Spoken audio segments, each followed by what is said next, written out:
Wow. Welcome to a whole nother episode of Talk Heavy. Once again, I'm your boy Scoop Burgundy. It's your boy Taj. Tommy Rupp. Gotti. It's we. And as y'all know, we always got the latest and greatest topics. So I was juggling, right? I was like, which topic should I say first, right? Vaccine to Trump. And I'm going to land on Trump because this is the most hilarious thing that I've heard all day, right? President Trump plans on using presidential pardons to free himself out of jail.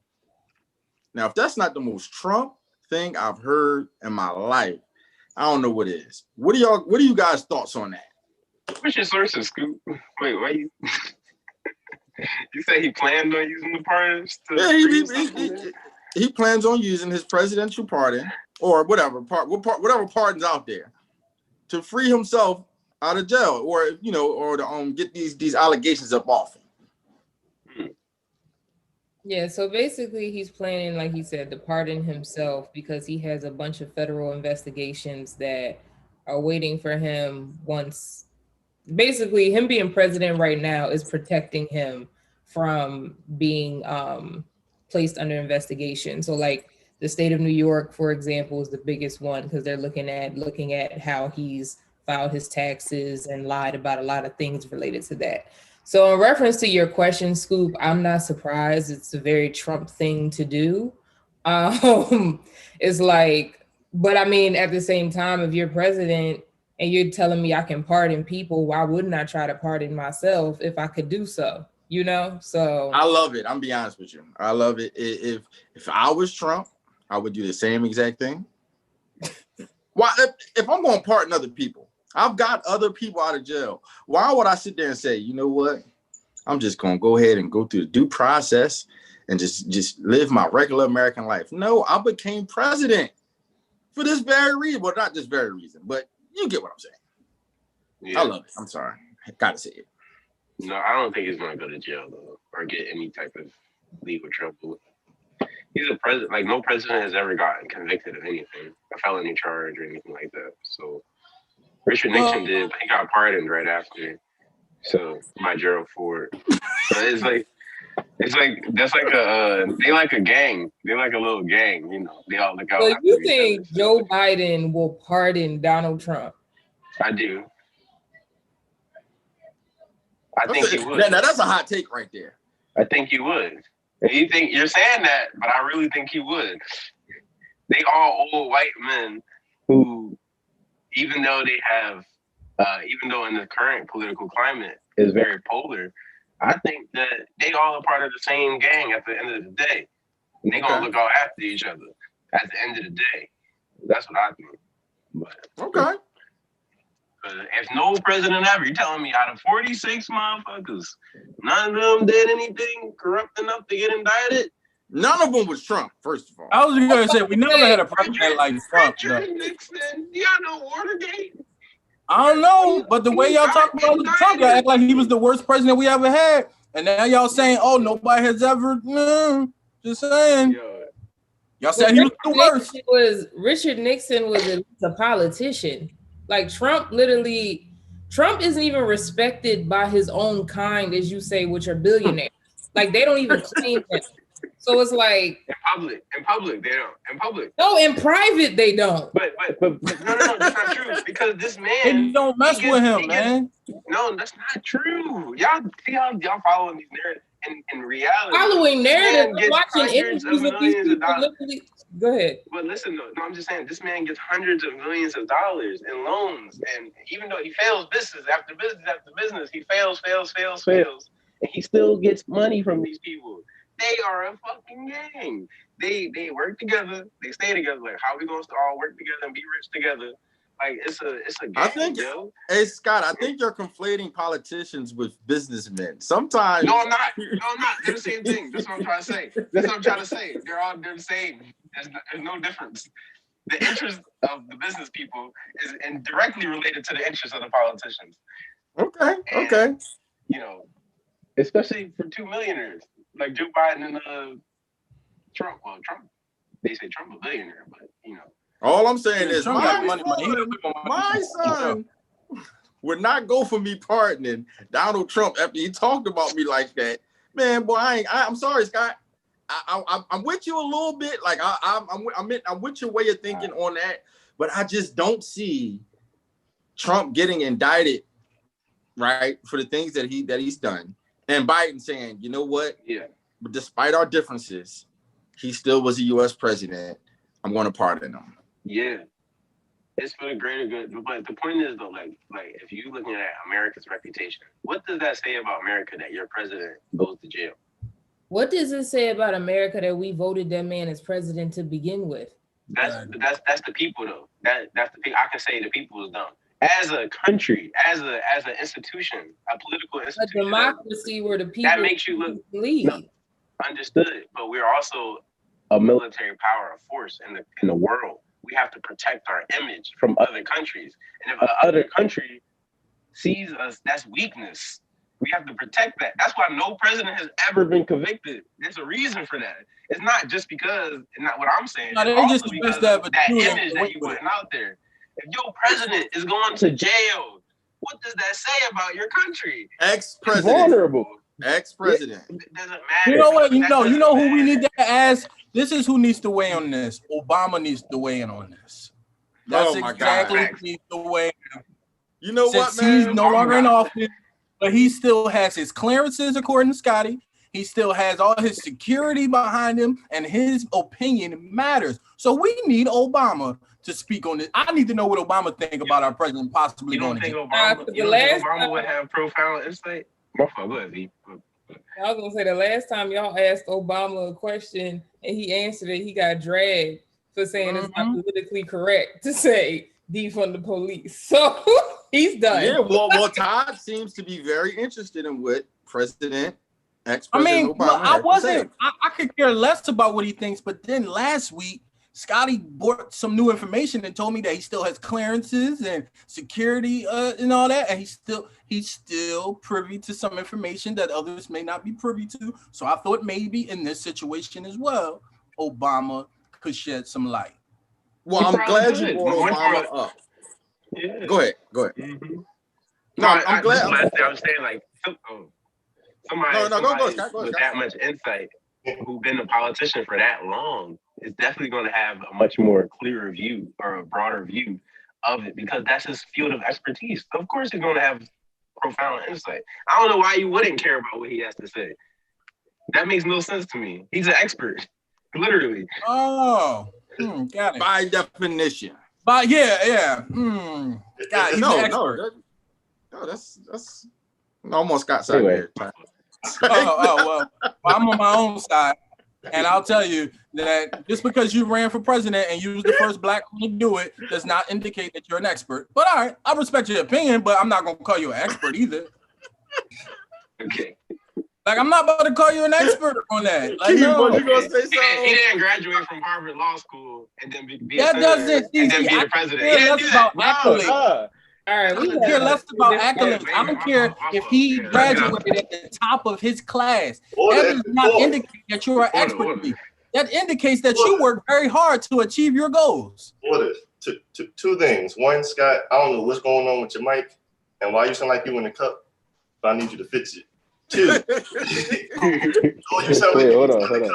I do agree with what you're saying, that it's more harmful for Biden not to try to help this man out than it is helpful. Like, I understand all the petty stuff, but imagine all them unseasoned people seeing Trump go to jail and all the nut stuff they're going to do, and the loop and the rioting and pig racing, whatever they do, it's going to be a lot. I think it's better if Biden at least try to help out the president. Biden's about to shut the whole country down. Exactly. We about to go on a super federally, because we've only been dealing with this at a state-to-state level. We haven't been dealing with this at a federal level. Thank you. So listen, we all going to jail. They can get mad. They can get up in arms all they want. Right, what do you want to do when you have the federal government and the militia coming at you? Nothing. They don't attack white people. They're gonna be fine. It's us that's in trouble. you're saying that they're gonna be up in arms, they're gonna be upset, they're gonna be out here doing all of this. And I'm like, I hear you, but I can't agree because Joe Biden is literally about to federally shut this country down. Like, and people don't understand that because they're thinking of like, oh, well, we've been shut down. No, we have not. We haven't seen what a federal shutdown looks like yet. We don't know what that look like, B. Just like I said, we all going to jail.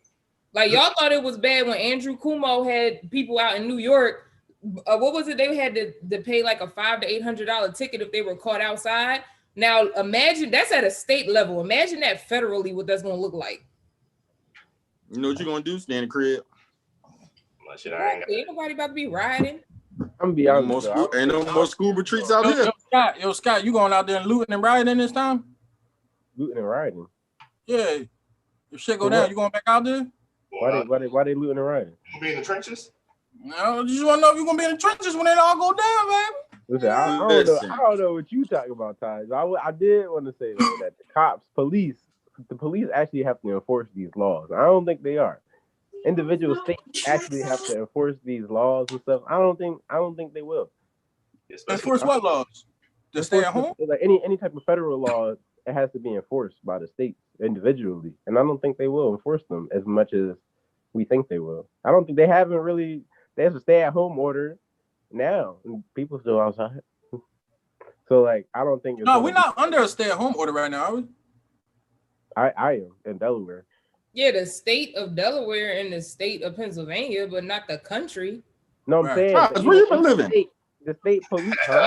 I'm saying, Taj, where you been living? They get shut down in the city right now. Pennsylvania definitely got a stay-at-home order, especially Philly. I go outside every day. I never knew there was a shutdown. I go outside. I operate normal. I didn't know. Taj, you are the reason for the spread. But I was gonna say, in addition, like they were saying something I had read that was interesting was they said that if because this is the first time a president would ever attempt to pardon themselves, there's going to be a lot of legal issues with that, and that would like go beyond the amount of time that he's currently in office. So they were saying as a backup plan, what they anticipate he might do is resign right before he has to give up office so that when Mike Pence is president, he can pardon him right before Joe Biden comes in. He would have to get indicted, though. Before he left office, he would have to get indicted with something in order to pardon himself. I don't think that's going to happen. But he wouldn't pardon himself. I said he will resign, and then Mike Pence would have to take over once he resigns. No, I understand what you're saying, but in order to pardon something, you have to get convicted. Indicted and convicted. And I don't think that's going to happen in the next month and a half, 2 months. That's what I'm saying. Before he listen, everybody stay tuned, and we'll see what Trump has going on. But Taj, you brought up maybe we should ask Obama, and I'm glad you brought him up because Obama's been in the news a lot lately. And the latest thing that he's done, or he said he will do, is take the vaccine. Now the vaccine is here, guys. The COVID-19 vaccine is here. I gotta ask you guys a question, one by one, real quick. Will you take the vaccine? I'm gonna go first. Not right now, but no, probably not. Absolutely not. Go to hell. Yeah. Yeah, no. I will take it eventually. You're the only one.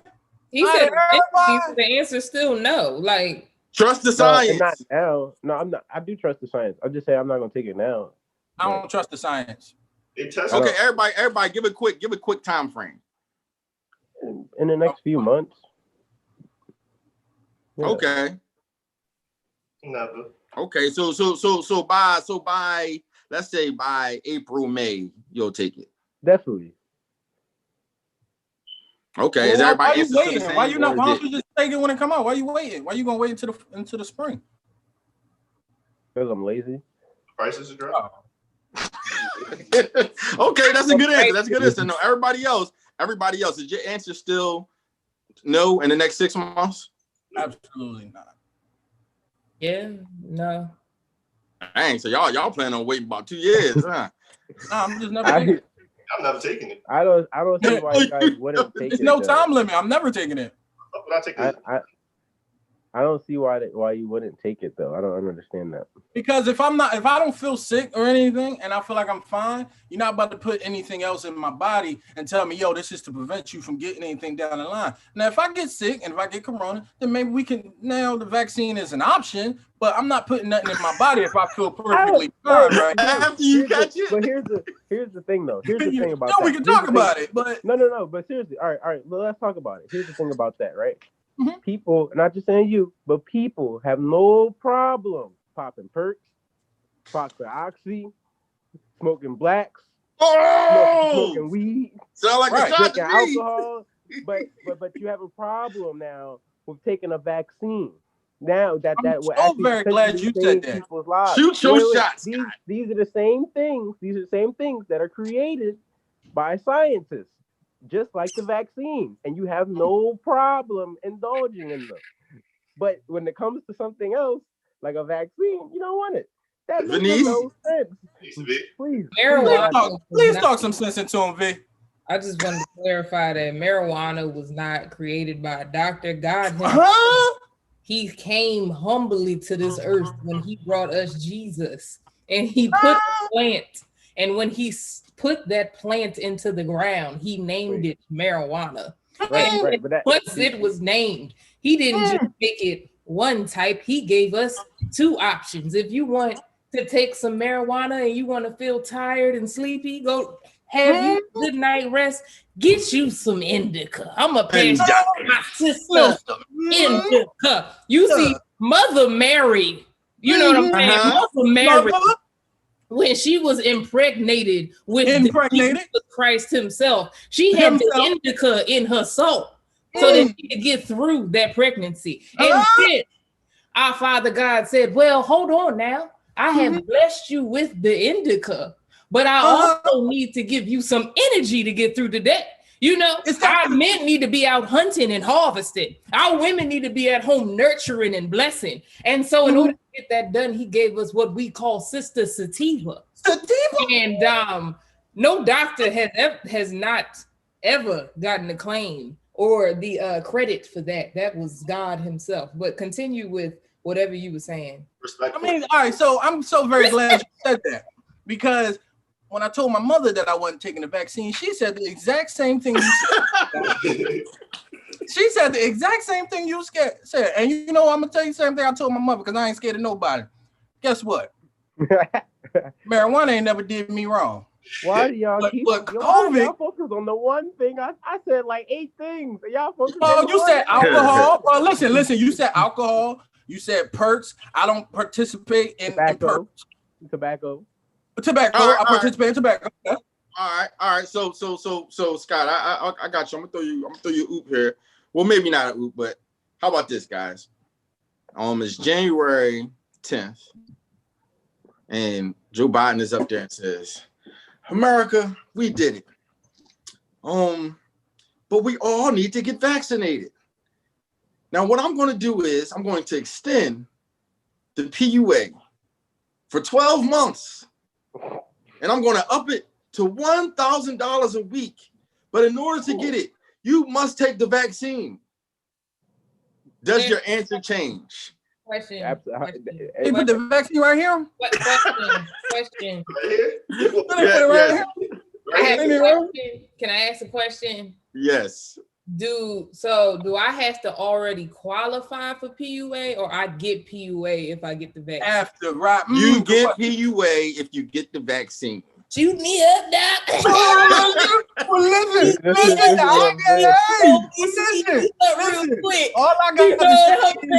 All I gotta say is don't threaten me with a good time. That's all I'm saying. You not threaten me with a good time. Disgusting. Because guess what? I go get the vaccine and then be in the bar lady like a mug. That's $52,000. I'll take that. It was a wicked display. And God, Lord bless it if it's on a leap year. That's you see how they. I'm gonna just tell y'all now. We do got Groundhog Day coming up, and y'all can't dress that little groundhog if he ain't got no mask on.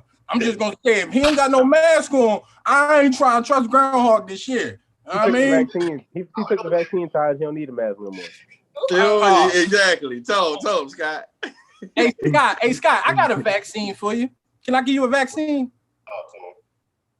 I got a vaccine called Jesus. Hey, Wait, before you go in on your biblical talk, I just want to know how y'all just turned in your values that quick. Hey, because you know what, Scott? No, I'm gonna use your line because they're because I'm broke. That's why I'm broke. Yeah, exactly. I'm rich in spirit but broken pockets. So. What did I tell you, Scott? I told you I was rich in spirit, but I didn't get all the money yet. I ain't get all the money yet. Loans. You know what I'm talking about? I just got my master's degree. I gotta pay that shit off. Listen. It's 2020. It's about to be 2021. I heard interest rates on houses are low. I need a house. Come on now. You know what, man? So that shows you where their values are, Scott. They obviously have money. Hold on, Scoop Burgundy. You didn't answer the question. No, I didn't. Well, the first answer, that's important. The first answer is no. The second answer is still no. And the reason I say no is because if the government says we're going to prey on people who need money to give them the vaccine, my red flags is going up. I've been broke my whole life. Going a little bit longer won't hurt. Let's say they up that to $2,000 a week. You still saying no? You said you was hot, D? They go up to $2,000 a week. You still saying no? That's fantasy though. That ain't never happened. Yeah, come on now. Don't come. How you gonna send me straight to six figures a year? For us to believe they're gonna give us $1,000 a week to take a vaccine. No outlandish. That they would give us it's realistic that if you take that vaccine, you just gonna be covered and you ain't gonna get COVID. Oh, okay. But it's unrealistic to get a little couple dollars from the government. Let's just make it a cool million while we at it. Come on, y'all. Sign me at that point. He said make it a cool million. Yeah, let's just make it a cool million while we at it. But no, I wouldn't do it. I couldn't do it. Especially just like I said, if you praying on the poor, I can't, because that means that y'all got such plans afoot, and I don't want to be a part of that. You know what I mean? But if it's just if it's one of those regular things, I'm still probably won't take it. But I really don't want to take it if you're saying I give you some money if you take it. Like, hold up, guys, what you doing? What you doing? Yeah, I mean, I feel like I wish people was like this when the polio vaccine dropped. People would still be having polio. So tell them, Scott. Also, I just want to retouch. We trust people to prepare our food. We trust people to build our houses. We trust people to build our cars. We trust people to make our clothes. We trust people to do our hair. But we don't trust doctors who go to school for 10 plus years to make our vaccines. I get it. Okay. So you think, can I ask you a question? I got you. Now that you went on your rant, can I go on my rant? Please do. I'm gonna just ask a question, Scott. I'm gonna just ask a question. Who made the doctors? Mm-hmm. Who made the doctors, Scott? 10 years. They spent 10 years in school, right? I'm not answering that question. Okay, all right then. And guess what? And that settles that. I won't even talk. I won't even talk no more. So listen, that's gonna wrap up our TNN section of Talk Heavy today. You know what I'm saying? And we're gonna mosey on over to another channel called TET. Now, in the TET section, Talk Heavy Entertainment TV, we got a couple things, man. So we're gonna talk about one of the most legendary rap artists of all time by the name of Lil Wayne.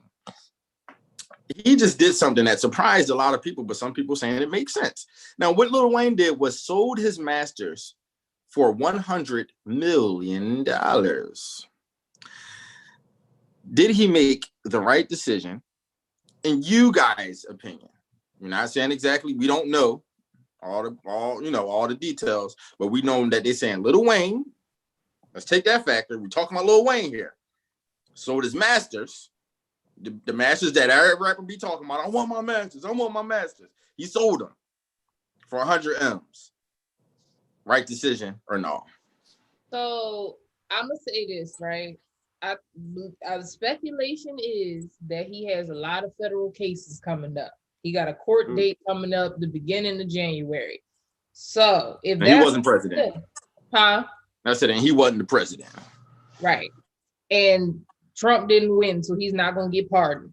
So I feel like if the 100 million is money he needed that he felt in order to pay for or get out of whatever he's looking at in January, then possibly he made the right decision. However, if we're talking about a long-term situation or like an investment thing, or like he wasn't using that money to pay for his legal actions, absolutely not. I think $100 million is a low blow for Lil Wayne and his catalog and all his impact in hip hop.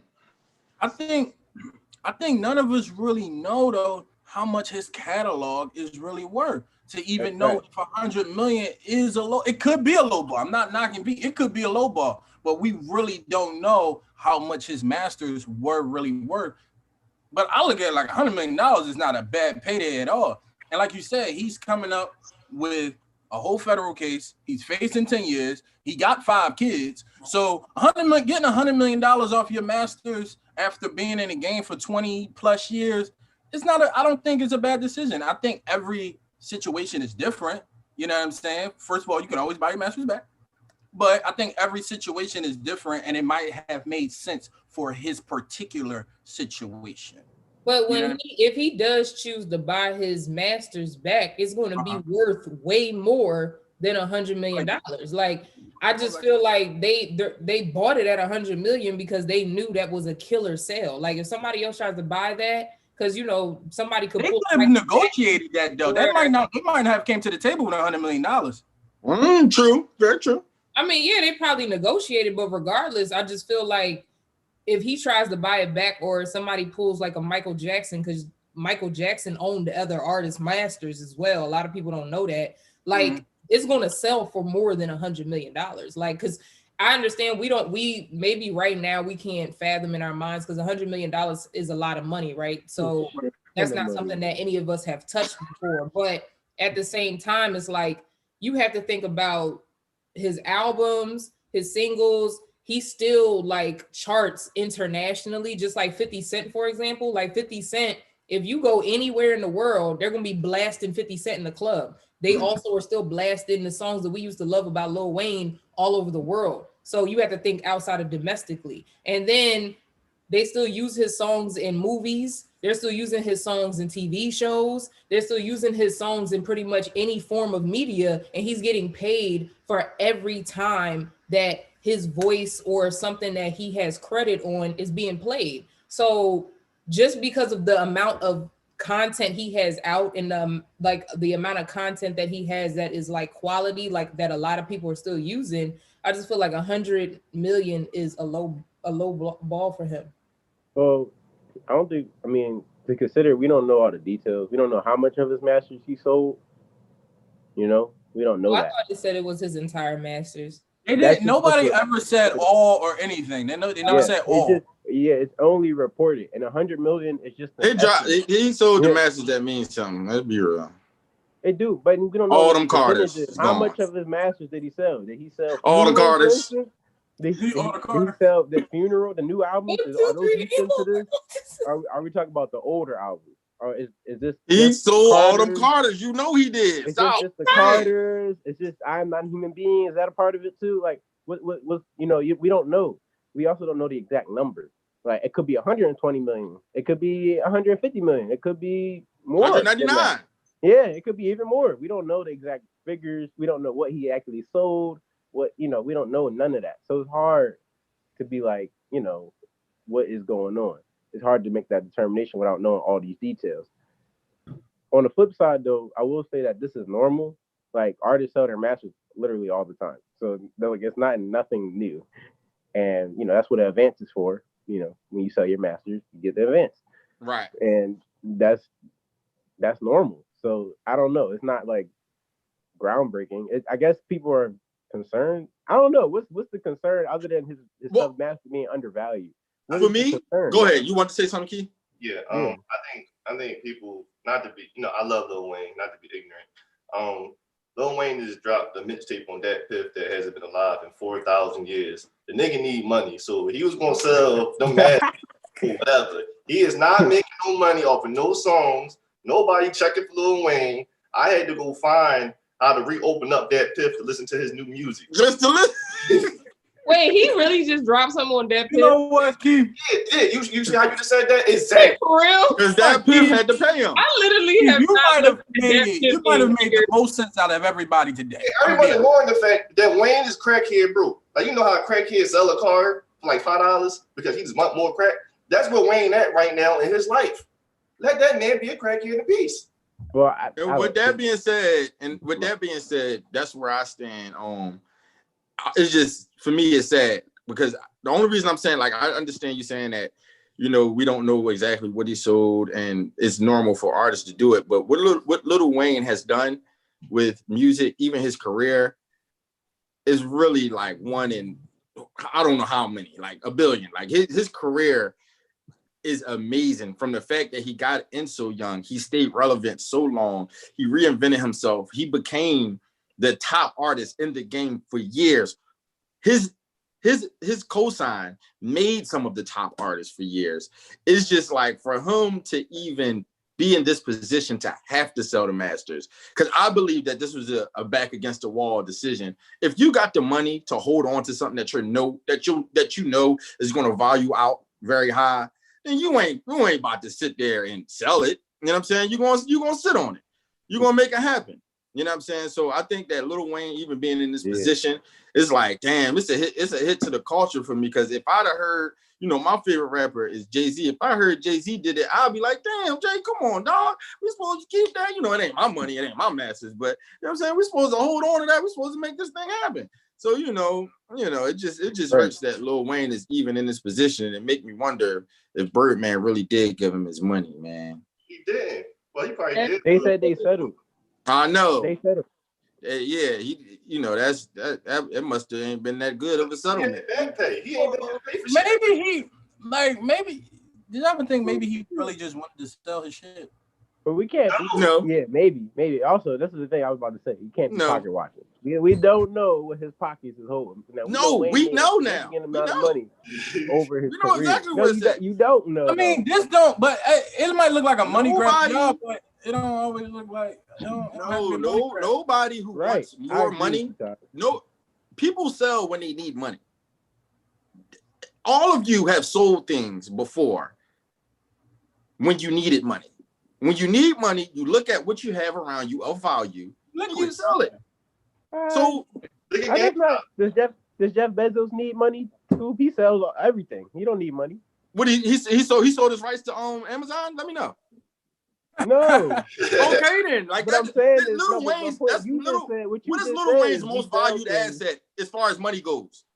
His music. His music. That's all he got. That's all he got, bro. I'm just curious. I disagree with that. What are you saying Jeff Bezos sold? His stocks? A pair of sneakers? No. He sells. No. Scoop was saying, because Scoop said people sell things when they need money. Right. And I was like, Jeff Bezos sells everything. That's his business model. Yeah, that was a bad analogy, Scott. I'm sorry. It might have been. But either way. Yeah, we was off that, V. You ain't have to. No, I was revisit that. Right. We pointing out, and you know, things that's not right all the time. All this negativity. We don't need that right now. And this, no, I'm playing. But no, on the real though, I think that Wayne definitely got his face, and his namesake too, not just his music. Like Wayne could do an appearance and make a lot of money just doing the appearance. You know what I'm saying? Huh? Can he? What? No, he can. Who wants to? That's the whole point. So let me get this straight. Lil Wayne pull up. He said, "I want to perform what I just dropped on that Piff for the next Talk Heavy show." Show will go crazy. Show will go crazy. Yeah. No, but he got hits that he can play forever. He not playing that shit. Hey, you don't get that out here. Now we got some. Wayne can pull up and perform Lollipop forever. Yes, anywhere. It don't matter. I'm paying for it. I'm paying to watch him. I'm cutting the check. Yeah, I am. I'll pay any amount of money to hear Wayne say, "Hallelujah." But I'm saying though, that's the point I was making in reference to his songs still make money, because it's like now that he don't own because like you said, he might not own the master. If he chooses to go out and play Lollipop, he's gonna have to pay the people who own his masters to play it. Exactly. But you know, that's why we're getting to the short term. You know what I mean? And you brought up something. That's a good point. You brought up something major. Like he has federal cases right now, and you know what I mean. It's sad that he's going through that, but it's something that not only he, but a million other rappers is going through right now. So we're going to transition into the hip hop police. What's going on? Everybody's getting locked up. I mean, we got Casanova, we got A Boogie, we got G Herbo, we got Hortense. I mean, oh, that's Young Ma real name, Hortense. So Young and May, all right though. She ain't got no recharge. Young and May. I'm sorry. She's locked up. No, she got locked up for drunk driving. Yeah, she ain't got. But her name is Hortense. That shit is hilarious. Wait, say it again, Scoop. Hortense. Like that's her first or her last name? That's her first name. Why would you name your daughter that? That's now we know why she's Young and May. Yeah, stupid. If I went to school with Hortense, I'm like, come here, whore.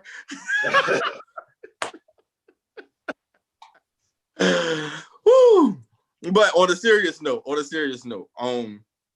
it brings up a question because Scott said something interesting. He said, the state of hip hop, or just the whole climate of hip hop, where we at is kind of in a toxic place. So I need you to kind of, expound on that thought. And what do you mean by, hip hop being where it is and all of these rappers getting locked up? Like, what does that mean? Yeah, to you? because that's what hip hop. Because hip hop culture started, during the crack era, the crack epidemic. That's when hip hop culture started. They coincide with each other. Yeah, they coincide with each other.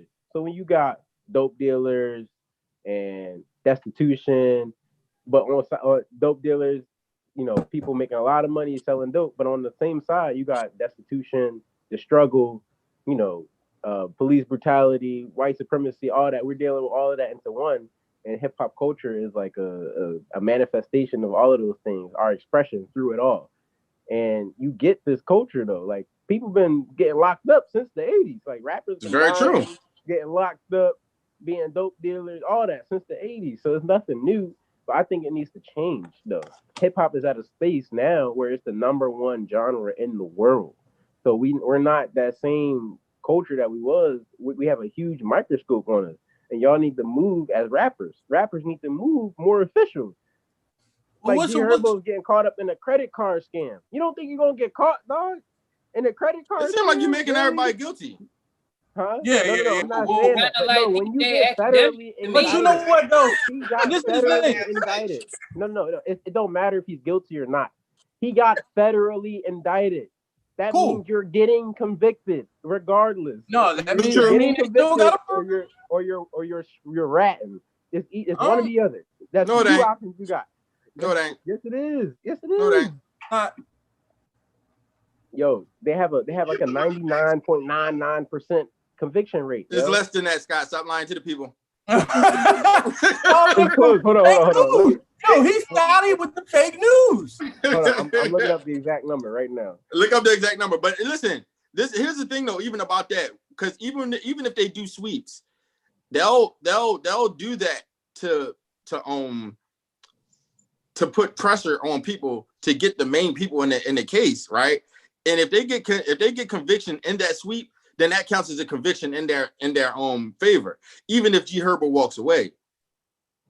So if they get somebody in that indictment in his camp, that counts to their conviction rate, even if G Herbo walks off. So that has to be said. Even if Cass and G Herbo walks off, if they convict their partners, then that still counts to the positive in their indictment rate. Sound like Power Book 2 to me. Look here. I got you right here. 80,000 people were defendants in federal criminal cases in 2018, just 2 years ago. Only 2% went to trial. 90% of them pleaded guilty. 90%. 90%. The other 8% got their cases dismissed. Carry the one. So that's 10% who was cool. All I So know 8%. is they beat the odds already by becoming famous rappers. You know how many niggas trying to rap? Oh, that good. 90%. Bro, if you get I get what you're saying, but that still doesn't mean he's going to jail. No, but it means you better have your shit in order. That's what you better have it in order. But you know what though? Probability you going to jail. And just like I said, if they get their partners, it still goes on their conviction rate. But whatever the case may be, they want the big fish. Back to what you were saying though, the original point. Yeah. It's just saying like hip hop is in a space right now where we're promoting, doing whatever it takes to make money, scamming, robbing, selling drugs, taking drugs, doing all these things, moving like you not a famous rapper. It's ridiculous. And we got so many people. Go ahead. My fault. Go ahead. I was just saying, I guess not that I'm not saying that people got to still be doing stuff, you know what I mean? Because just like you said, it dates back. Even let's go back to the 90s. The famous Philadelphia rapper got a deal. They robbed the bank, Steady B, and he's still in jail for that homicide. You know what I'm saying? So, you know, you think of even now, you got people who had cases before they were signed, like Meek Mill, who fought during his time. Then you got people like Casanova who caught a case prior and after. You know what I mean? Right. So with that being said, I think that hip hop, the only reason I bring up hip hop police, and you know, that's like a myth, but at the same time, I don't know how mythical it is when they do target rappers. You know what I'm saying? And if niggas want to rap about it so much, then let's look into their enterprise. Let's see how they really are making money. Now, there are people, you know, that's connected to these people that are committing crimes. That doesn't always mean that the rapper is doing something. And I think that a lot of the times, when you come from a certain lifestyle, in any sense, a lot of people don't know how to tell their friends no, or just like if you're surrounded by something, if we came up together and you're saying, yo, let's do this, or I'm doing this and I'm connected with you, right? A lot of people don't know how to just cut it and say, yo, you can't even be my homie if you're getting into that. You know what I mean? So I think it's a lot of factors that play. And if you're a rapper that comes from these places, I mean, the gutter, you're going to be connected with the underworld. It's just how it works. You know what I'm saying? So I think that is, you know, a lot of it is unfortunate. And like you said, once you make it, you're in a rare opportunity to change lives, especially coming from where you come from. But you have to do all you can to not be caught up in these type of situations. Word. If you think about it from even more so, like what they're doing is they're getting these people on the RICO charges. These charges are made for the mob. Right. And they're using that on rappers. They did that to 6ix9ine. That's why 6ix9ine read it. Because he was RICO charged. That's 20 years. 6ix9ine was going to rat, regardless. But I'm saying, though, they charges, federal charges. They get you on these RICO charges just because you're associated, like you're saying. And that's a minimum, like 20 years. There's racketeering charges. And you fuck. I'm sorry. Like, that's it. It's a rat. You got a rat or do the time. It's a shame. Like, people can't get out of that. They move on in their life and they still stuck in the past. It's crazy to me. You know what I mean? But no, yeah, like you said, it's a rough one. Now, I always wonder, I'm be honest with you, like in the Lil Wayne situation, like nigga, just like I said about the Masters, like you Lil Wayne, like it's, you know, you Lil Wayne, why the hell you getting caught with a gun? I mean, between having security, was Lil Wayne selling guns for money? Because now I'm questioning, like, if you needed money like that, would you like selling guns? What was you doing where you had to have an illegal firearm? Like, your Wayne have armed security. Yeah, it makes no sense, bro. I think that's the little. I get what you're saying by saying like, oh, what are you doing with an illegal weapon? It's just like, I feel like naturally when you move through your day-to-day life, shit like that probably can happen. Like he had it in his book bag. It's so many people that got caught with their gun at the airport. Like, it's not out of the ordinary for that shit to happen, though. You saying, oh, you're Lil Wayne, what are you doing with a gun? That shit happens, though. Like, I know what you're saying, and I get it, but we can't act like that shit just doesn't happen. And that's why most people have been in this exact same situation. I feel like, but most people ain't Lil Wayne. Go ahead. The difference is that, like, where I agree with Scoop is like it was an illegal gun. Like, because if he was just, because I could understand how Lil Wayne is comfortable carrying a gun. like Right. just based off of his life, you know. So I could understand how he could have that, but it should have been a legal weapon. Like the fact that you got caught with an illegal weapon is kind of like, all right, you just moving stupid at this point. Like Again. you know what I'm saying? Like you're not Lil You got caught with from this back the in same the time? day that was talking about fire. What was it? Fire, whatever, and all that kind of stuff. Like, no, you're Lil Wayne that has had 5 different Carters now, and apparently just dropped a project on that Piff that nobody knew about, and just sold the masters for $100 million. Like, that's the Lil Wayne that you are today. So, yeah, you can't be doing stuff like that. That's reckless. Like, and for me, I look at it like my bad, but it's near and dear to my heart. I'm Scoop, and I ain't moving certain ways. Little freaking Wayne, you got caught before in New York. I didn't know this wasn't his first rodeo.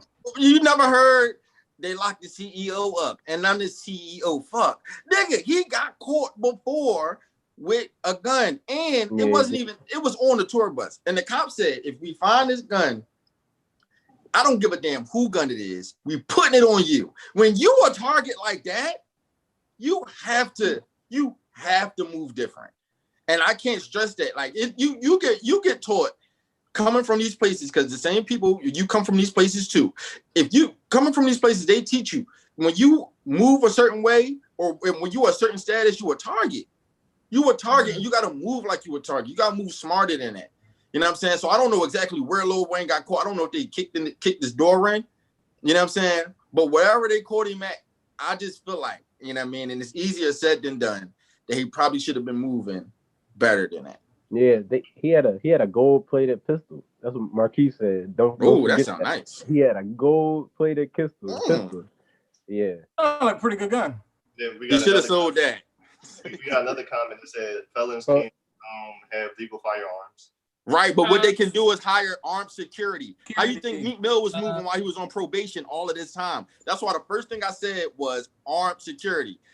Not to disclose my information, let's just say I can't have a legal firearm myself. I can't have a legal firearm either. But guess what? Things start moving a certain way, you're going to be like, why he always with you? Find out. Listen, we're not going to. People got pride, Scoop. They got pride. I'm carrying my own fist. Yeah, guess where it ain't no guns pride gets you in jail. I mean, but pride though, I feel like that's a boost of an ego to be like, nigga, I got armed security. Like what? Yeah. I don't gotta shoot you myself. Like that's a whole new level of boss at that level. Like, see, I guess from your perspective it is, but from a perspective of a street dude, like you doing your own dirt. That's the badge of honor right there. Doing your own shit. You being dangerous, motherfucker. Yeah. You mad to who? Like to who? I don't know. I'm gonna be honest with you, man. I don't know no real live niggas like that's up in status that don't take pride in the fact that they don't gotta do it. Yeah, I was about to say, because once you're at that level, you got other people doing that shit for you regardless. That's what I'm saying. Like, that's childish. What is it to say like now I have armed security? I'm with y'all. 1 second. He broke. Why we keep on looking past the fact that this man got no damn money to pay for that something? Is true. Why do you keep saying that? How do you know? You know what? Lil Wayne was out doing hits. He was doing hits. That's why I'm saying it. A lot of people got albums on there. Lil Wayne was going behind. No, we said that Piff, bro. He said Napster. He on Napster. Napster. Oh my god. It was exclusive. What happens when you sell your masters? A lot of people got Napster. Yo, what are y'all chatting right now? Wayne don't got no Scott. He broke. Huh? Wayne is broke. You don't. I ain't say all that. You don't know that he's broke. He just sold his masters for $100 million. How could he be broke? Watch this. Yeah, 50 going to the feds. This WNBA players. This Lil Wayne. That's Lil don't got no damn money. Scarlett. I don't like how you just some of these WNBA players make money, dog. No, I'm not get out. Hey, Keith. Sure they do. Cut it out. Sure they do. Cut it out. Keith, yeah, they do really well. Yeah, let them know, Keith. Who they make a living? Scepter drivers. You can't I'm not. You know what? Never mind. What were you talking about? Hip hop. So Scoop. Wait. So Wayne Lil don't make as much money the Lil Wayne, accepted security at PGW. the bull on the L make more money than Wayne, dog. Yes. That's crazy. I'm cracking up. That's So, all right. With that being said, Wayne, I would be popping Talk perks Heavy too. loves you. You know what I'm saying? We hope you come on the show one day, but you know we had to bid, man. Listen, this is what it is, though, man. You Wayne. Since we're talking to Wayne, get your dreads fixed, dog. Oh, damn. Wait, damn. Get your locks fixed, dog. Wow. Sound like a personal attack, cuz. But since we in a moment of honesty, Scott, get yours fixed. Now you gonna have to, hey, or if you gonna come, I'm fair, brother. If you gonna come at Wayne, we gonna come at you too. That's all I'm saying. That's all I'm saying. Ain't that wrong? Listen, I got all my hair. Wayne shit's falling out. I seen one of his locks hanging on by a thread. No, Scott, just let it go. Just let it go, Scott. Listen. We're gonna leave it there. We're gonna leave it there. You know what I'm saying? That's it for our TET section today of Talk Heavy. Now we're gonna dabble into. Oh, but wait. Go ahead. The comment said Lil Wayne got a meek in his pocket. All right, go ahead. You can How many Meeks is 100 million? Whatever. So we're gonna jump into five moments of our top 20 moments of 2020 or Meek. Now, Meek. moments 15 through 11 of the year, Meek. So I'm gonna go with number 15. We're gonna just say a person. I'm gonna say he was a moment in 2020, and I'm gonna just have to. Y'all wouldn't let me couple his live with Tories, but Bootsy was a mood, man. All 2020. Bootsy, You know what I'm saying? Put it on live for $1,000. For $1,000. Oh my goodness, man. Put it right there for $1,000. Listen, and then Bootsy got banned from Instagram, right? They let him back. And then Bootsy said, come on, Mark Zuckerberg. Come on, because they banned him again. And now he's suing Mark Zuckerberg and Facebook because he said he was treated unfairly. Discrimination. Bootsy for president. Between that, hold on, we got more moments. Between Bootsy and his comments about Zaya Wade. Come on, man. Don't cut his dick off, man. Come on, man. To Mike Tyson checking him about that. And Bootsy he stood firm. Now he stood firm in the joint when somebody be like, what you said? And he be like, I said what I said, man. You know what I mean? But he stood tall on it. To Bootsy getting shot in Houston. To let everybody let the whole world know I still got my legs, shouting. You know what I'm saying? Bootsy just had so many, and he was so entertaining through the year 2020. We have to give him a whole slot. Anybody got anything else for Bootsy? Bootsy for president. That's all I'm saying, man. Bootsy for president. Put it on live for $1,000. For $1,000. He got us through, especially the quarantine section. Now, we talked about this earlier. Moment 14, we're going to rock with government assistance. PUA, the PPP business loans, the stimulus checks. Oh my goodness. Now, if y'all didn't know, America was locked down. America was broke. And then a stimulus check came. And then PUA came. And then niggas got PPP loans. And guess what everybody said? We outside, Cannon. What y'all not gonna do is keep me in the house with all this paper. So outside got unofficially open from everybody. I ain't never seen so many underground clubs. Atlanta opened up and everybody moved. I know people that's still down Atlanta. They've been down there since March. Like, I'm just like, coming back. I don't know what. I think they moved. I don't know when they're coming back. Ain't no coming back. They moved to it because, listen, it happened for them. Understand what I'm saying? When the pandemic first started, everybody turned into an entrepreneur. People were selling buffalo chicken dip. Everybody was selling alcohol. Banana pudding. Everybody was selling dinners, crab legs, shrimps. Guess what? That PUA hit, I couldn't get a buffalo chicken. I couldn't get a shrimp out of nobody. I had to go back to the restaurants. So shout out to the government on passing off the kind of dough that they passed off. But wait, Scoop. Can y'all please do it again? Just one more time. I promise I'm gonna be good this time. I'm not gonna spend all my money on BS. I'm not going to the mall. I'm not ordering creme brulee every night. I promise y'all I'm gonna do right this time. Please. Please, Mr. Government. Please, Mr. Government. Please. Oh yeah. Feel free to give your own input on any of these things. Anybody got to say about Boosie? No. All right. Boosie the truth. Now, I guess in the since this week we shouting out people, no specific order, but Jag did something in 2020. It was a little crazy. I know you're not talking about the wave. I'm talking about the wave. I'm talking about Miss Jag Wild Right. Okay, the wave herself. Now, rest in peace to Malik B. You know what I'm saying? This was a wild year. You know what I'm saying? And he passed away. If y'all don't know who that is, he's a member of the legendary Roots crew. He passed away this year, and Jag was heard about it, and she went live about it. And she said, you know what? Y'all did him wrong. Y'all don't honor him right. And I got something to say about that. So she disclosed some things about the Roots crew that the world didn't know. And in that, she said some things about Miss Jill Scott. I said, oh, she's stretching out. You know what I'm saying? She's going to OK Player now. Erykah Badu. You know what I'm saying? And then she went on to Common, aka Lonnie, aka Rashid. You know what I'm saying? Went to him.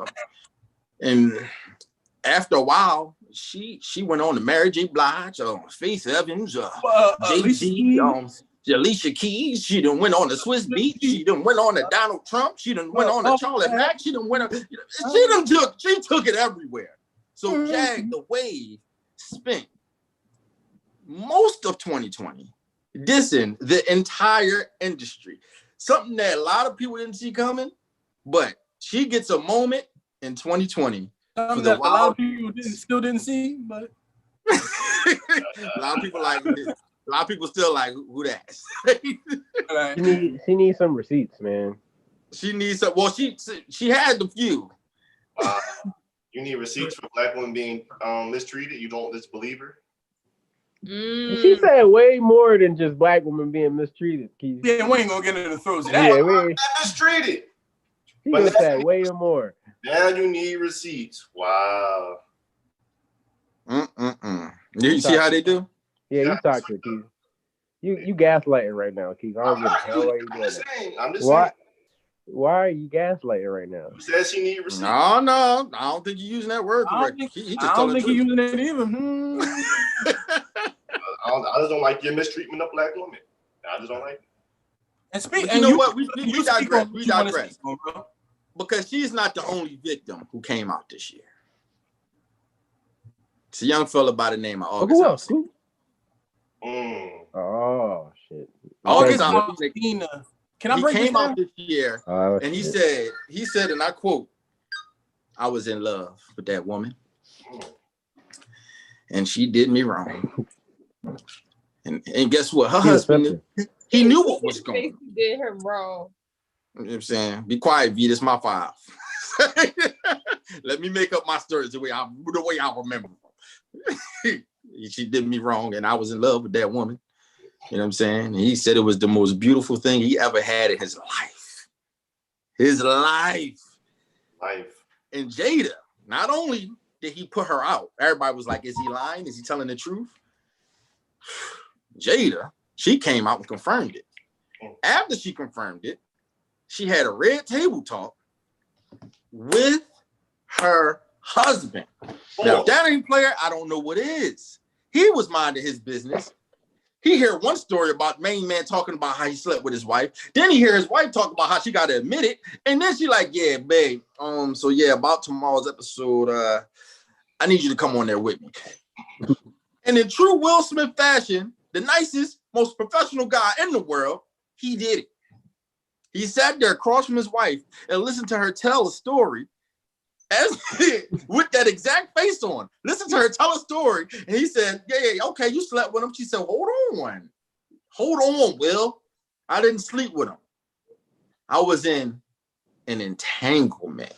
No, and that word, Huh? They did sleep together. No, V, it was an entanglement. They were No, entangled. the entanglement was in reference to when he said, "Were you in a relationship?" V, they were entangled. Stop using trigger words. They were entangled. They didn't have. Listen. V, Scoop is gaslighting you, V. Don't mind. Okay. Oh my gosh, Scott, if you use that word one more time. He did use it in the right context. Yeah. Listen, and then he put out a song called "Entanglement" featuring Rick Ross. It was Entanglement amazing. featuring Rick Ross. Now, notice. Y'all keep talking about how amazing his. Oh, my fault. Notice how August Alsina is done, but the entanglement stood. So August, I hope you got what you needed out of this whole revealing what happened. Whatever. Great album. Okay, cool. So says you. Well, whatever. He's irrelevant. But August, we love you. Listen, August, we would love you to come on the show one day and talk about it. So anyway. Yeah, facts. But it's true though. The last moment of 2020, aka Meek, we're going to talk about today is the TikTok challenges. Listen, when the pandemic first started, it was going down. What was that? Oh, it was that going on. You know what I'm saying? Then we had the Savage going on. Then it was the John. What was the John? The John. Maybe like something go. Oh, boy. It was that going on. It was just so many TikTok dances that went down this year. We just got to shout out TikTok. Even a member of Talk Heavy even became TikTok famous this year. It's shout out to the slow-mo challenge on TikTok. You made me. Shout out. So TikTok. But can I just add to that? I just want to say that this king that I'm getting ready to name doesn't get the recognition that he deserves. Okay. We always here for the recognition of kings. You know, and I just feel like as a Black man, he deserves to get all the recognition that he currently doesn't get. So I just want to give a moment to the king of TikTok itself, Jason Derulo. That man's TikToks were astronomical. They were just beautiful pieces of art. Like it was amazing the stuff he was pulling. It was amazing. Okay. Jason Derulo. I'm gonna be honest, I don't have TikTok downloaded on my phone. I never seen one of Jason Derulo's talks. I'm gonna be honest. Really? But I seen Jason Derulo was getting paid like, I think, wasn't it like $75K a TikTok or something? Damn. Like he was getting paid like a year's salary per TikTok, and then he dropped like I think 2 or 3 singles while he was growing his TikTok after he started getting paid from them, and all of the songs ended up going #1. That's crazy. Interesting fact. Now, shout out to Jason Derulo. Shout out to be a part of the TikTok world. Maybe I'm about to say maybe you might be part of the top 10 next week. Is that the dude that used to date Jordan Sparks? Huh? Oh, Jordan Sparks. I thought you said Rosa Parks. Yeah, he used to date Jordan Sparks. That's what I thought. But yes, that is 5 moments out of the 2020 year. Yep, there we go. Next up, we have Was I Wrong? And this week we're doing a Was He Wrong? Before we get there, you can find all things at Talk HBY, Instagram, Twitter, Facebook, and YouTube. Ladies, if you're feeling hit, holla at _ Just Brick. And if you're looking for another podcast to get into, go over there, sit and chill with Sip and Spill. Did I say it right? Something like that? Grab some wine and chill. Yeah, I'm on a roll right now. Yeah, go for it. Go to Sip and Spill, damn it. Now, next up we have Was He Wrong? It was a conversation that went on a couple of days ago where a couple rappers were very upset with this guy called DJ Akademiks. And they were like, you know what, Akademiks, man? I don't like how you portray hip-hop. You make it so negative. You're a negative Nancy. And what you do is you incite beefs. And what you do is you kill people. And what you do is you make bad things happen. Oh, they were so upset with DJ Akademiks. So it raised the conversation of, do you blame DJ Akademiks for the way that he covers hip hop? Is he wrong or is he just doing his job? DJ Akademiks. Oh, go ahead. No, go ahead. He is a turkey. He is the cold turkey. He is a turkey lead guy. But I don't think he's wrong for how he covered it because they give him the stuff to do it. People will pay Akademiks to post. They want that exposure. Akademiks is it seemed like he's small because they say like, well, you only got 3 million followers, but he like reach out bigger than that. Like he influential to the culture at this point. Now, right or wrong that he influential to the culture, I don't think he should be, but he is.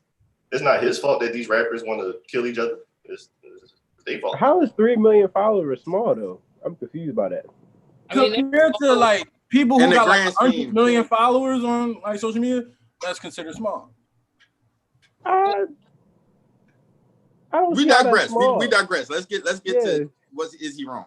Yeah, I was gonna say my whole thing with Akademiks is that he's literally the modern day like world star. Like his platform is the modern day world star, and so it's kind of like people forget that was a massive part of kind of like when the internet era hit and World Star was created and the impact World Star had on hip hop. And he's just the modern version of it. And I think too, it's kind of like he also kind of evolved it in the sense of like he has his platform, but he also has his own brand, right? So you have like him posting for like blogging purposes, but then you also have DJ Akademiks just being DJ Akademiks, where he's on Twitch. He has a massive following on Twitch that people don't like count on, where he's talking to people live about different takes and all that type of stuff. Then he has Everyday Struggle. Not speaking on that because it should have been done after Joe Budden. Then he has like, you know, his own like stuff that he's doing. So it's kind of like, to answer your question, is he wrong? My issue with DJ Akademiks is one, I'm not interested in DJ like Akademiks switching and becoming like this positive figure in hip hop. Like, I just don't think that's a good fit. Like it just, I'm not going to him to see like positivity or like, you know, like kumbaya moments. Like if I want to know about a beef, I'm going to DJ Akademiks page. My issue though is that I do feel like he incites the beef in a way that World Star and other blogs don't, right? So it's like you can report about a beef or you can do things of that nature, but you don't need to say exactly where somebody's located when you know a nigga who's ready to kill him is looking for him right now. Like, you know, like that's where I feel like he's drawing, like, right. Or you don't need to like be dropping images or stuff of somebody who you know is on probation doing stuff, knowing that the police are going to be checking for him and see this post and come ask him questions. Like, because you posting that did nothing for the culture. It did nothing for hip hop. So, and also, as Keith said, it doesn't have a shortage of content. So it's like you can pick and choose what you post. You don't have to post everything. So he was like, now he did apologize for a lot of the things of how he went to things in the past, because he admitted that he was clout chasing, and you could tell because it's like he was just posting things for clout without even it was like he was moving without a conscience, and like I can't vibe with somebody like that. Like, so in that sense, no, he's not fully responsible for the deaths of the people who died or the people who went to jail, because their actions is what led them to that. But he definitely lit a fire that kind of led to those actions happening faster than maybe they would have, or even just making, you know, I's dotted and T's crossed that would have taken a while to do otherwise. And I think to add to that, with the clout chasing, it is went in my mind when you said Twitch. He went on Twitch right after that situation, replayed the conversation when it seemed like he was, after the conversation, it seemed like he became a better person. Then he went to go clout chase some more to put the joint out. So now those rappers won't say something back to him again. Now he just keep on, all right, well, let's keep it going. Let's keep it pushing. Then if I met him in person, I probably wouldn't like him, like that type of guy. Like He seemed like that guy. Like he got bullied as a kid. Now he want to just go out there and be a weirdo now. But like, and that's the thing too that a lot of the rappers have an issue with him about, because Akademiks admits that he's not about that life. Like he's not about this gang life, this street life. Like he grew up well off. He didn't grow up in the hood. So it's like he keeps inserting himself in these situations and being confused why people are coming to him like, yo, you put my life in danger. Now I have to come to you. Like, and he's like, oh, nah, what? I'm not about that life. Yes, you are. You're the ops. Like, you know that this man and his crew have been looking for me. I was hidden, minding my business, and you post that shit on to 3 million people, and you confused why I went missing. Like, yeah, I gotta come check for you. Absolutely. Like, but I mean, I hear what you. I guess. Well, no, I don't hear the flip. All I'm saying is he's not responsible. He's not responsible for how people act. He's not responsible for like what people do with the information he puts out. It's just that he is responsible for what his platform incites. he adds to it. He had a little fuel. Okay. Scott, where do you stand? I mean, obviously he doesn't care.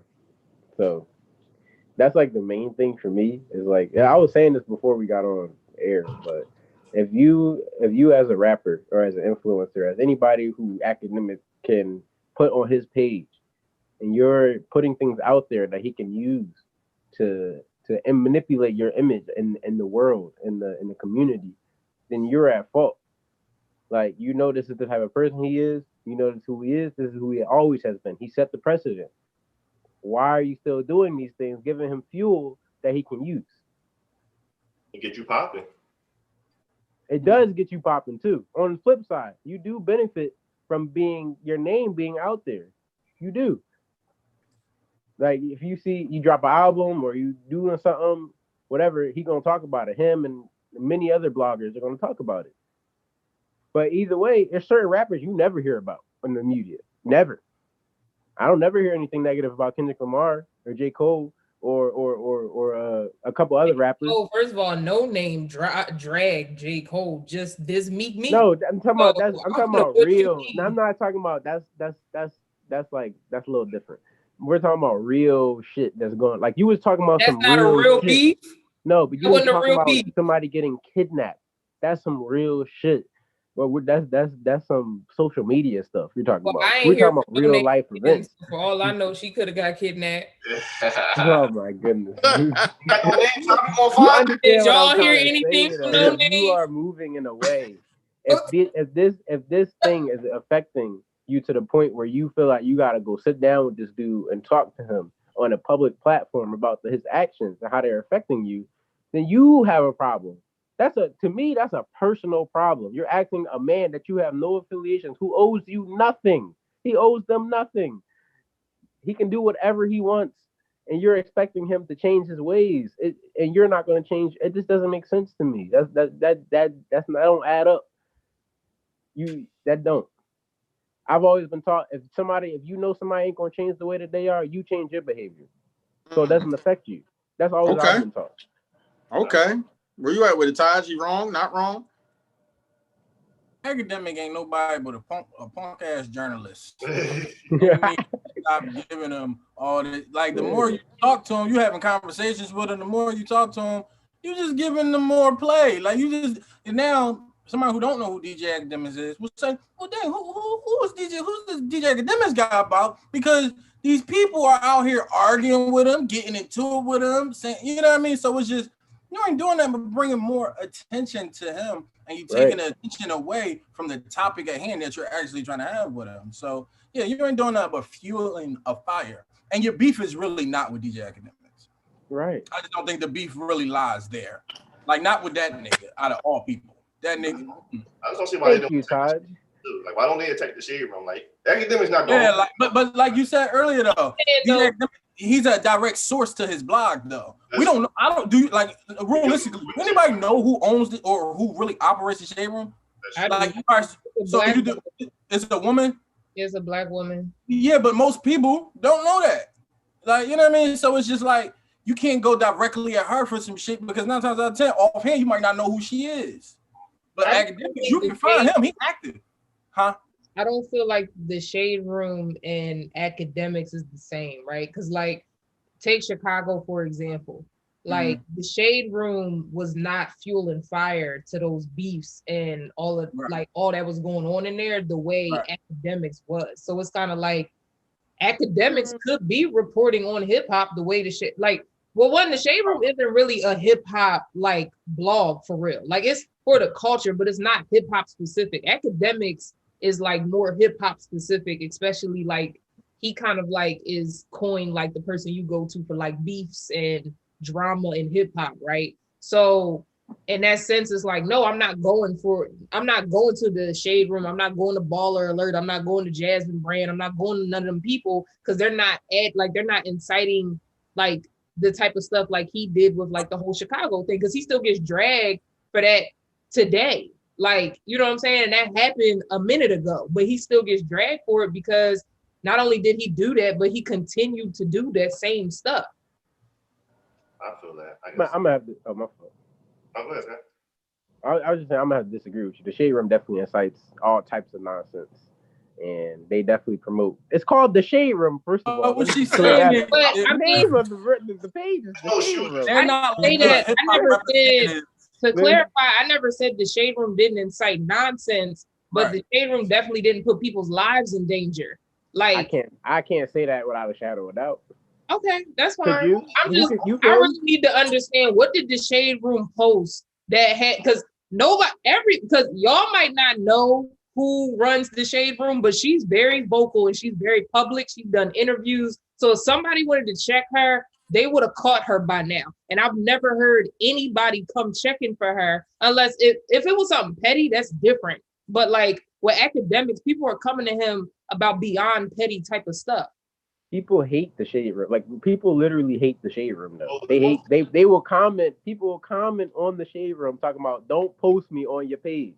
They will literally comment that on the Shade. Like there's so many. So I mean, I guess comment that any blog that's saying something I guess the real issue is that they disagree with. That's not. I guess the real issue is DJ Akademiks does reposting just like the Shade Room.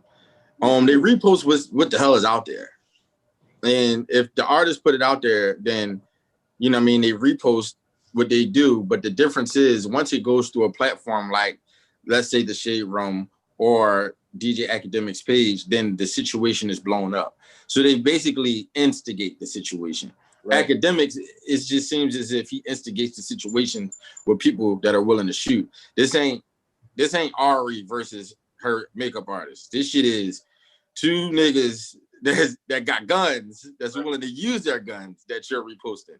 You know what I'm saying? I just wanted to add to that. Like, yes, he reposts, but he also posts stuff that wasn't necessarily put out there, but was sent to him, type of thing. And I mean, I know the Shade Room does that too, but because the Shade Room doesn't only repost, like they'll post stuff that people send to them, but at the same time, it's like, if somebody's sending you something, you have to think about what comes along with that. That's all I'm saying. Like, okay. Right. So by your logic, though, right, V? So are you saying that Akademiks shouldn't do what his job is? That's his job, right? He makes a living doing this, building following based on. There's a way to report this shit. But I said that I think that Akademiks should continue doing what he's doing. Like I said, I don't think that because part of my issue with that conversation with these rappers were having with him is that they were basically trying to tell him how to do his job. And I'm like, I feel like he's definitely, it's okay to do his job, but at the same time, it's like there's certain things to me that just are like not okay to post. Like for example, with the whole like when 69 went to like King Von's grave or something like that. 69. Like that was wildly different. Like, what did you get out of posting that? You know, like all right. So yeah. So all right, I'm gonna wrap it up. I feel like that DJ Akademiks, I'm gonna just give my was he wrong. That he's not wrong by being he's just a capitalist in the capitalistic world. He's making his money the way that he makes his money. Beef has incited violence in hip hop since the inception of hip hop. Everybody loves to say that media is what got Biggie and Tupac killed, and you go, just like you said, to the World Star era, you go to any magazine, you had Benzino, who people beefed with for years over the Source magazine. It's just so, this is what happens in hip hop. You know what I mean? And he's just the newest face of a person that reports beef, because beef is a part of hip hop just as much as rapping, just as much as dancing.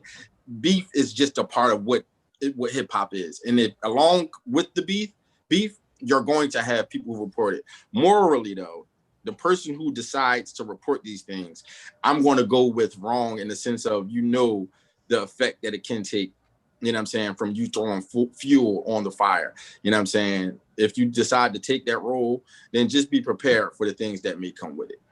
And that's just kind of where I stand on that. And next up, last but not least, we got Talk Heavy Court.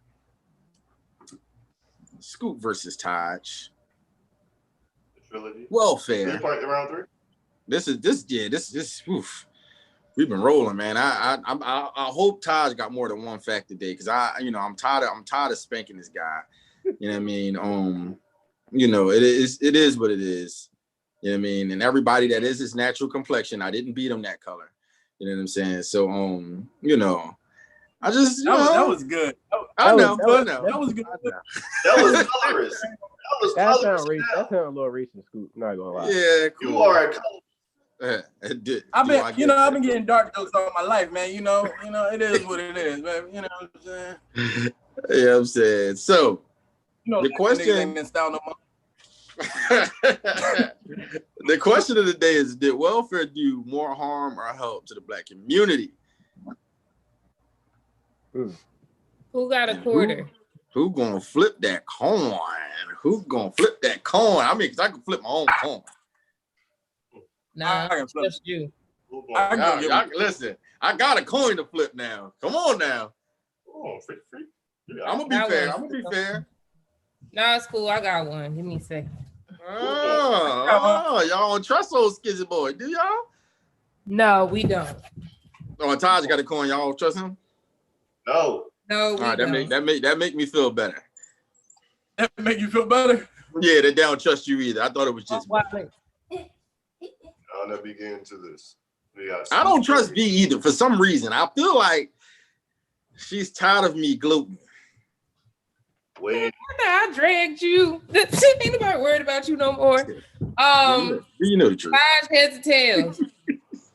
How Taj pick her week? Because you just called me out like I'm not the one who has the deciding factor at the end of the day. So you said heads, tails. Oh, it's tails. It's tails. Yeah, I know she's lying. I'm dead serious. It was tails. She gonna show me like I'm supposed to believe it. It really was tails. All right, who's going first? You go ahead, Scoop. You got a good. All right, you know Taj is gonna pick me. In. We have Talk Heavy Court. The 2 opponents today are Scoop Burgundy and Taj. They each are going to get 2 minutes for their opening statement. After that, they will get a 1-minute rebuttal. Depending on how intense this argument is, the judges will decide if we will deem them worthy of an extra 30 seconds. Are we ready? Go yes. ahead. Well, let's talk about welfare for a minute in America. Wait. Okay. Let's talk about welfare for a minute in America. It's supposed to be there to help poor communities or people in poor communities, help them out, help them get by, right? So let's just I'm gonna give you a little story. Back in the day, the welfare people used to come past the house and they used to tell you, listen, you can get a little extra money, ma'am. I understand that a lot of men are not finding work and you women are not finding work out here. So what we'll do is we'll give you some extra money, but you can't have a husband or you can't have a man in a home. So what they'll do is they'll pay you essentially to get rid of the father in the home, and they'll come past and they'll check. Now, what that did for the Black community is that incentivized a lot of our young women, you know what I'm saying, or our grandmothers, to get rid of the fathers that were in the home And they even gave you a little more money if you had a baby. And what you got as a result of that is a generation that grew up, right, without their fathers and with streets that were filled with drugs. And if you don't have that guidance in the home, I know that our women are strong and they do a lot to keep the family in the home together. But when you don't have that going on, a lot of the men losing their families, they went out, they turned to alcohol, they turned to drugs, and in turn, their children did as well. They turned to the streets. And I think that trickle effect is the reason why a lot of our communities are in the situation that they're in, where people say we don't need a man. I understand the importance of having and growing up in a two-parent household. As a child, it's a reason that you have two parents. You need a mother and a father to pour information inside of you. So I think welfare single-handedly ripped the Black family apart. That's a strong statement. All right. You ready, Taj? Very. Let's get her done. Well, I don't believe that welfare destroyed the Black family. I believe Black men who decide to be absentee fathers destroyed the Black families. And what I'm not going to sit here and do is put the blame on the government and the government assistance as why Black fathers decide to not take care of their children. Because in the situation that you do get government assistance and the man cannot be in a home, everybody know all you got to do is trick the system. Take him off the lease. That way he not at the house. He walk outside when welfare come check the house. So you're not about to sell me on a whole idea that that's the reason why Black fathers weren't in the home and that's why men turned to drugs and alcohol. But furthermore, let's talk about welfare and how it did benefit the Black community, like healthcare, like single mothers. It gave them you ever heard of the Ready to Work program? Because what they do is they give them a work program, and in order to make their work program and get their food stamps and their healthcare, they have to complete 20 hours a week at work. Therefore, they have to get up, go to work. And also when they're at work and they're a single mother, because the fathers that got kicked out the house, remember that? Guess what? They provide child care assistance. So with that being said, your children can be taken care of properly at a good daycare while you're going out and working to provide a better life. Let me also tell you how they also have housing and programs, and it's also called a rent to buy program, where it helps you not only be a renter of your home as a single mother, but also helps you to be a homeowner. To also, you know what you can do when you own a home? You can pass it down to that son that you spoke about, who has an absentee father, so that now he doesn't have to turn to drugs in the street. He doesn't have to turn to alcohol. He can maybe go rent out a property that his mother left to him that she got through her help with government assistance, because government assistance helped her get to her next point of life. That's what it's for. It helps you get to your next point. It's a stepping stone. All right. All right. Y'all came to play today. Okay. Woo! Judges, y'all ready for round two? I'm gonna take that as a yes, Scott. Okay, Scoop. 1 minute. You ready? My fault. Yes, ma'am. I was digesting what he said. Oh. Wait, let me start over. Okay, ready? And go. I love how you use the word decided, as if these men decided to leave their family. What I said was they gave them incentives to kick the fathers out of the home. And I love how you used all of these beneficial programs for single mothers, right? Now, what happens for a family that is trying to get by? What you do is, as I told you before, you give the mother incentive to try to do it on her own. You essentially replace the father with money. That's one of the oldest tricks in the book. And what do you have? When you look at the statistics, nearly 50% of the people on welfare, they don't pass down homes, they pass down welfare. They stay on welfare most of their life, and they never use it as a stepping stone. So when you look at what it's supposed to do versus what it actually does, results are different. Taj, you ready? Yeah, well, I appreciate what you said and everything like that, but I'm also here to tell you that 41.7 million Americans get food stamps, right? Now they get food stamps, right? That means it's feeding the mouths of 41.7 million Americans. Yes, that's great, Black and white. But also, do not blame the government once they give you assistance. If I give you assistance, it is up to you what you do with that assistance. Don't tell me, oh, I gave you incentive to put a man out your house, or I gave you incentive to do that. No, what I'm doing is helping you and giving you a stepping stone. It's up to you what you do. Oh, Americans get on welfare and they stay on it. It's by choice, because you are given opportunity. Did you know that if you are on welfare, your finances get evaluated every 6 months to see where you are and to see your progressions?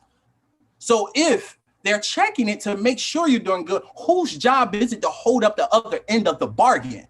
So don't wait and call, oh, people stay on it forever. It's by choice. It's decisions. It's options out here. People just need to take advantage. This was good. You Mm. look confused. Me? Yes. No, I'm just thinking about what they said. What he Okay. said. Just to clarification, could you reiterate what the initial question of this argument was, Scoop? Did welfare do more harm or help to the Black community? Okay. Keith, do you want to go first? Yeah. I'm gonna go first. Great job from both of you. Scoop, you self-proclaimed champ. Right. You had more than one fact, and I'm really proud of you. I'm really proud of what happened. It went down. Taj, you start bringing out numbers. Every time you said a number, I heard. Every time you said something good, Taj, I heard. And I just seen Scoop getting smoked easily, Taj. Taj. You know what, Taj? I'm gonna subscribe to some OnlyFans for you, because that's how proud of you for smoking nut ass burgundy. I hate them. Good job, Taj. All right, Scott, where you at? I'm trying to digest. Could you go, V? I'm still trying to digest with the whole argument. Thanksgiving meal, motherfucker. Yeah. Go ahead, V. Skip over me. Yeah, skip over me. Yeah, I'm not gonna lie, I'm stuck. That was very good. I feel like you both made very valid points to both arguments. I guess okay, so the initial question is, did welfare help or harm the Black community? Scoop argues that it hurt. Taj argued that it harmed. Taj argued that it helped. And you both did that very well. So yeah, I'm struggling with this, but I believe that I'm leaning towards Taj, so I'm going to have to go with Taj. The reason I'm going with Taj is because I do feel like Taj brought up multiple different points for his argument, whereas with Scoop, though you did a very good job with your argument, I didn't feel like you brought out as many facts and as many different ways to look at it as Taj did. Taj gave you 3 to 4 different perspectives for where he was coming from, whereas Scoop, you were very, very, even though it's very important, but you really focused on the Black father figure in the home. So for me, I have to go with Taj. Right.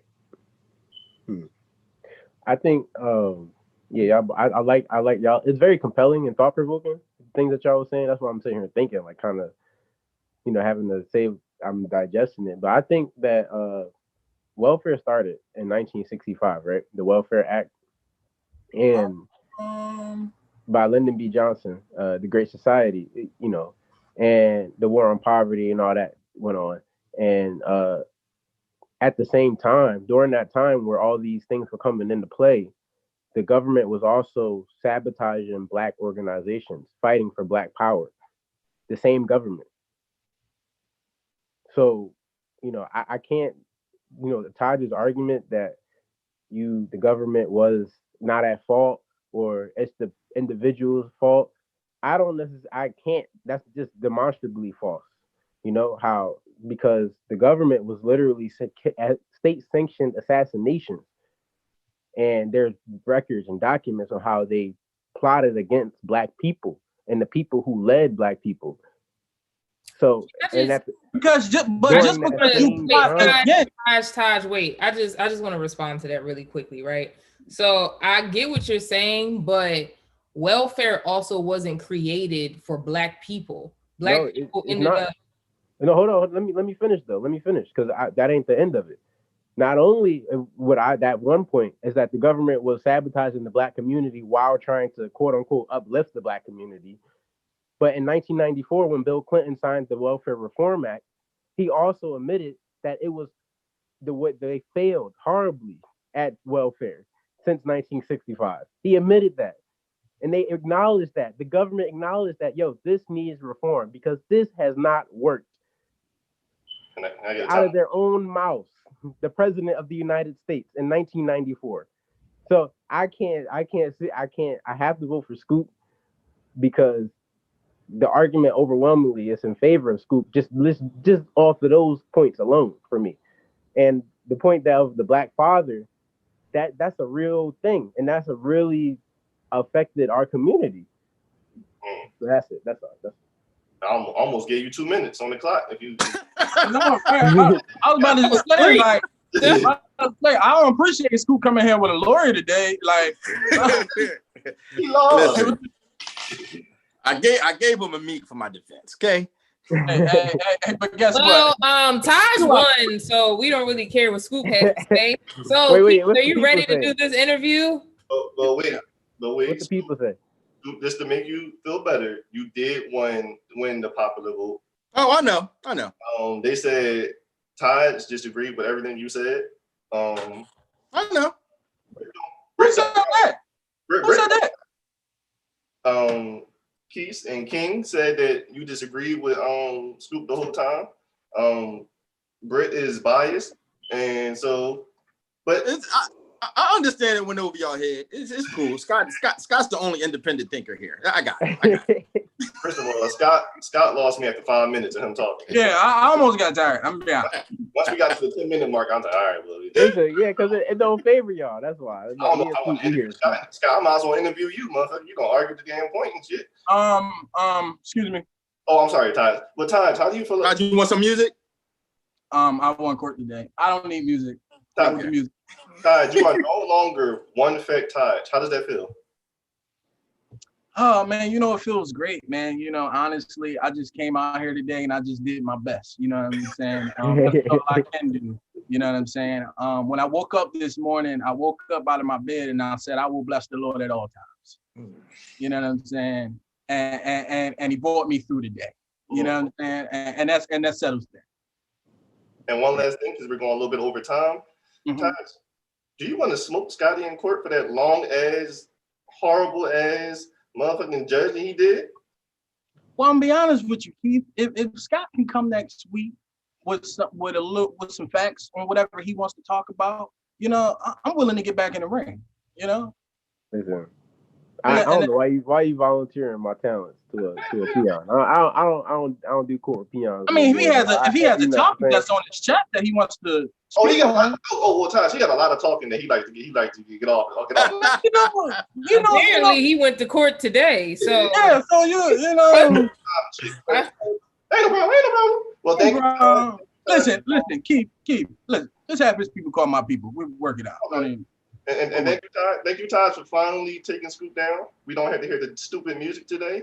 And it's like a better world. It's like a better world right now. And we're out with Talk Heavy Center. Just sir. Well, I would like to say in all seriousness. This is a speech? I'm wrapping it up. But losers don't get a talk heavy. Oh, that wrapped up a whole other episode of Talk Heavy. I'm trying I am not Scoop. See, I'm trying to give props to Taj. And y'all, you know what I'm saying? I appreciate Taj coming through, and in all seriousness, Talk Heavy Court. What we want to do for the people out there listening is to bring thought-provoking courts and questions to the people. And I think today, me and Taj did a good job on having people think about something, right? And if you are listening, just do the research. If you are on welfare, if you're trying to get some stamps, if you already got some stamps, just know that history in which they came and just understand some things. And we'll try to always push the envelope, whether our court is about welfare or it's about what's your favorite position. That wraps up a whole nother episode of Talk Heavy. Once again, I'm your boy Scoop Burgundy. It's your boy Todd. Call me, Rob. I'm Scotty. It's B. Yeah.